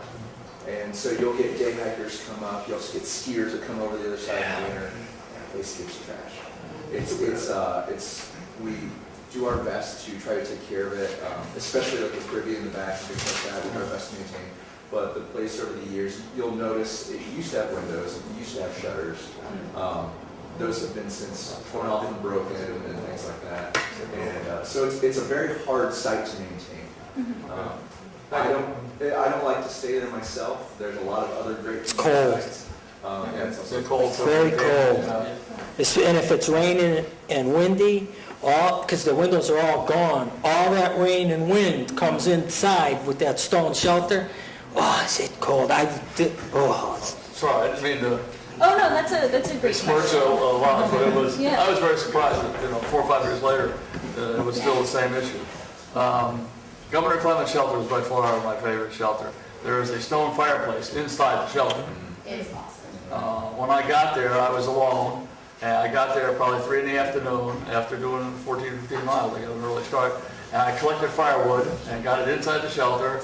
And about 4 o'clock it started raining, and I started a fire. I watched the chipmunk play out in front of it, and it has since been, I was just there this fall, last fall, and it's been even fixed. The supports are straight again, and the decks are rebuilt, so that's really in nice shape now. It's, there's a great stream down behind it for water. What else was there I talked about? Other good shelters. Those are all nice. They really are. Tillotson is a mile from my camp. I have a camp up in Lowell. The Tillotson camp is right up on the top, and I hike up there all Well, the we're time. all gonna come visit you. Yeah, please do. Come down the hill to the trailhead, and I'll come and get you. But that's a nice little shelter. It got it has great views. They're starting to overgrow some, but it's a nice spot. I guess that's all. I really enjoyed Puffer Shelter, which is right on the other side of Bolton Mountain, looking north towards Mount Mansfield. It was probably one of the best views I've ever had on for any of the shelters. Just see the peak of Mount Mansfield and the sunset coming down over it. It was probably my favorite night on the trail. And I woke up around 5 in the morning and saw like a blood red sun coming over Mount Mansfield there. So Puffer Shelter is definitely somewhere you have to stop. Cooper Lodge again, a place I didn't like. I believe Whiteface Shelter. Beautiful. I Beautiful. love it Looks there. at Madonna Peak. Yep. It's great there. A couple of the shelters have kind of scarce water sources, so you just have to be aware of that. You can't always count on a water source at a shelter. So if you're planning on stopping at a shelter and there's no water there, you gotta push on or go back where you can find water. So. I really love Little Rock Pond. But I'm partial because I got to live there for 3 months. And I also love Taft Lodge, which I'm partial to. I met Gray Jay at Taft Lodge a couple years ago. I also love Glen Ellen Lodge. It's got a beautiful view to the east, and you're like, the shelter just set up on these rocks, and you walk right out, these big domed rocks right out in front of you. Great place to lay, and beautiful four-sided shelter. Where, I'm sorry, where was that? That's on the Monroe skyline, in between Mount Ellen and Mount Abraham. And what was it called? Glen Ellen Lodge. Isn't that the one you said you didn't like the water? Yeah, I didn't care for the water source. Water but source is kind of iffy. It's iffy. It's not that it's bad, it's just like anywhere else, sometimes there's just not enough. Get water where you can. Sometimes they'll tell you there's no water, like in between Route 4 and Brandon Gap, Vermont 73. There's no water, okay? But there is. Last time I went through, there was 3 streams running. So you can't say that all the time. Yeah. You know? So I also really liked Government Clement because the day that I happened to stay there, it was raining, it was cold, I got really confused and disoriented at the reroute section, so it was kind of hard to follow that. And wandered around for a little bit, doubled back and forth, and when I got to Government Clement, the caretaker had fire going, so that was pretty awesome. Caretaker? Or the Ridge Runner, sorry. Oh, So yeah, okay. the Ridge Runner was there. He was staying there for a couple days. And then I also really loved Montclair Glen because it was just below the summit of Camel's Hump. And the one thing that I wanted to do throughout my whole hike was be on the summit of Camel's Hump for sunrise. So I was able to wake up at Montclair Glen at 4 a.m. and just hike 2 miles up to the summit. And it was just perfectly situated, you know, really great shelter. I also really love Buchanan. It's one of the newer ones actually, so there are 10 platforms and fire pits out there, and it's one of the sliding door barn style ones, so that was really cool. And then, yeah, William B. Douglas is nice too. That's a quarter of a mile off the trail, so it's really quiet. So I had that one all to myself. All the AT through hikers bypass it because it's too far off the trail. Good And there's water, no water source good there. water source there too. So just a quick note about our shelters too, so we're always really happy to hear feedback from people. So if you're out hiking and like Cooper, for instance, is a really hard site to maintain, we're working really hard with some of our great agency partners to try to mitigate some of the use there. But if you're ever out and you see a problem with a shelter, please let us know. I think since we only have a couple more minutes, we're just going to go through really quick and have each person give a piece of advice to new hikers, or maybe a piece of advice they had known when they started, and then we can open up the rest of the time to questions. It's not a camping trip. Adversity, you better be ready. I hiked through Hurricane Irene in 2011, 8.5 miles. I hit Vermont 118. I hiked from Spruce Ledge Camp to Tilston Camp. Oh, man, I had to go through Devil's Gulch in Hurricane Irene. And I got to 118, there was nothing. There wasn't a soul out anywhere. That wind was just blowing. And what do? I mean, so you start to think a little different. Animals have nowhere to go either. So you have to either go back or you push on. Well, I was halfway to Tilton. I had to go up over Belvedere. These are things you really have to be ready for. I came south last year. I'm trying to beat winter in October. I went north and then I came south. And I didn't quite make it. I got to Griffith Lake and it was snowing. I had to go up to Stiles Peak and Pooh Peak and Stratton and Bromley in snow. It wasn't down below. That's what fools you, just like now. If there's nothing down here, but go take a look at Camel's Hump right now. You know what I'm saying? Just, we normally don't recommend people hike through hurricanes. Right, exactly. Let me make, Go ahead. I do not carry a cell phone. I have never owned a cell phone, okay? When I go into the woods, I'm a solo hiker unless I hike with my wife. I do not hike. We'll talk. We can be friends at the shelter. This is nice conversation. When the day comes, I go by myself because I like to see things. I see bear. I've seen many moose. When you're with somebody, you're going to talk about your day and, oh, isn't this great? Isn't this beautiful? And you're going to scare all the wildlife away. I want to see it. That's why I'm out here. I didn't know the hurricane was coming. okay? Until I saw your signs posted. Also, just another thing for people is that we don't maintain the trail for winter, so if you're going to be out in those conditions, just make sure you Right. I did not plan on being out there. I figured, well, geez, second week of October, I should be south enough, I wasn't. Just like the first time I did it, I didn't know anything about the long trail the first time I did it. I didn't read any books about it. I didn't come to one of these. I had to follow the blazes. I was constantly looking for white blazes. And I didn't quite make it. I got to Taft Lodge, was the first time it snowed. But then it disappeared by the time I got to Johnson. There was no more snow. Sorry, Gigi, I'm just going to cut you off because we're actually running out of time. Oh, sorry. No, that's okay. Thank you for your story. I ended up hiking out in 10 inches of snow. So you're going to be uncomfortable out on the trail. It is a given.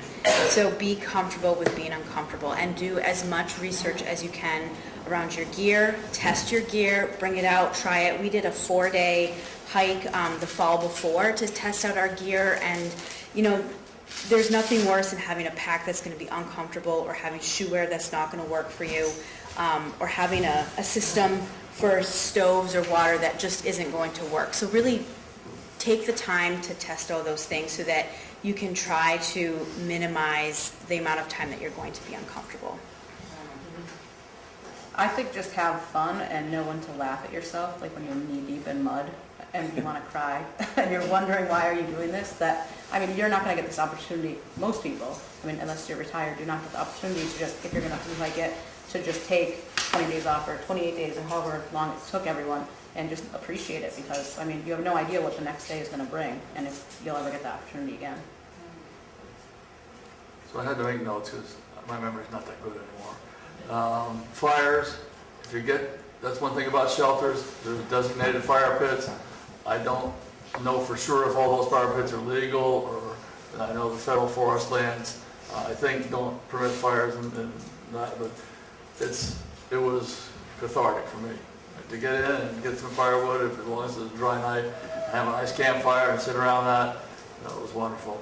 There is a secret shelter just south of Governor Clement's shelter. I was hiking the trail, I was southbound, and you come out about a mile below Governor Clement. I found a 8.5 by 11 piece of paper in a clear plastic sleeve laying on the ground. And it said, if you need a shelter, go out to the road, turn left, hike half a mile, go straight across the road and go into the woods. It's an Adirondack style 3-sided lean-to. It has an octagonal outhouse. It has a stream running by it. It has a fire pit. It's private land. It's not part of the Green Mountain Club. But it's very nice. I can show you pictures of it if you want to see it. Has anybody ever seen that paper on the ground? Does anybody else know about this shelter? I've seen it online. I've never been to it. Okay. Carry the book. Carry, don't go out without directions. And I don't know what current technology and the club tell you to carry. This has been in my hip pocket for 15, 14 years, and I have to put a clip on it because it falls apart if I don't. I actually left it behind on a rock when I stopped for a rest. It fell out of my pocket. I didn't know it. I got 2 miles down the road to the shelter, realized I didn't have it. I had to retrace my steps to find my book. Try section hiking. If you go out for the long trail, if you go for the whole thing, and you don't make it, call it a section. Just go back and do the rest of it in 1 or more trips. If you're employed and you're working and you can't dedicate 25 or 30 or 35 days to do it, I got 13 years of memories planning for these hikes. So I thought about that coming up. That's my big thought, was that these people did this, and I'm very envious of what they accomplished. But they've got 27 days of memories. I got 32 days, but I got another 150 days of sitting in my chair at home, going through this book, saying, let's see, where can I go now, and how long will it take me, and when can I do it? And it's passion. Enjoy it. My piece of advice would be, through hiking isn't a rocket science. You don't have to have the best gear. You don't have to be in super good shape. You don't have to be the best hiker in the world. Just go out there and go hiking. I saw an article in February of last year about through hiking, and 5 months later I was through hiking the Long Trail, and with minimal hiking experience and no backpacking experience, and I was able to complete it in 21 days. So just get out there and never doubt yourself. Through hiking the Long Trail isn't as hard as it seems in your head. I mean, you just go out there, you have a blast, and the time flies, and you guys can all do it as well. Like they were saying, you will be uncomfortable, getting used to it, being okay with being uncomfortable. It's a mental game. Then you gotta wake up in the morning and just gotta start walking. You're gonna be sore, and you're gonna be wet, and you're gonna be cold, but you'll warm up and you'll dry off. You'll work the kinks out. You just gotta keep going, and the miles come. Next thing you know, you'll be at the end. One of my favorite quotes is, life is 10% of what happens to you and 90% of your attitude and how you react to it. So it's really keep a good perspective, positive perspective. Like always find something to be grateful for that day, even if it's one of your worst days, you didn't put enough miles in, or your feet hurt. There's always something to be grateful for.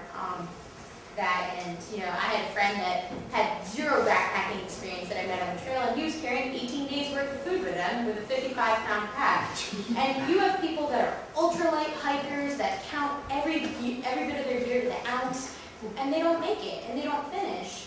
But then you have people that have a good attitude, a good perspective, that maybe they're slower, maybe they carry heavy gear, but it's all about your mindset. It's not necessarily about the gear that you have or don't have. It's about how you deal with it and how you move forward from it. So again, I'm a huge proponent of hike your own hike, and it's a great experience, and you'll very much enjoy the trails. Well, thank you all so much for your advice. And again, I'd like to give a big thank you to Orca Media for coming and broadcasting this. Big thank you to our volunteer panelists.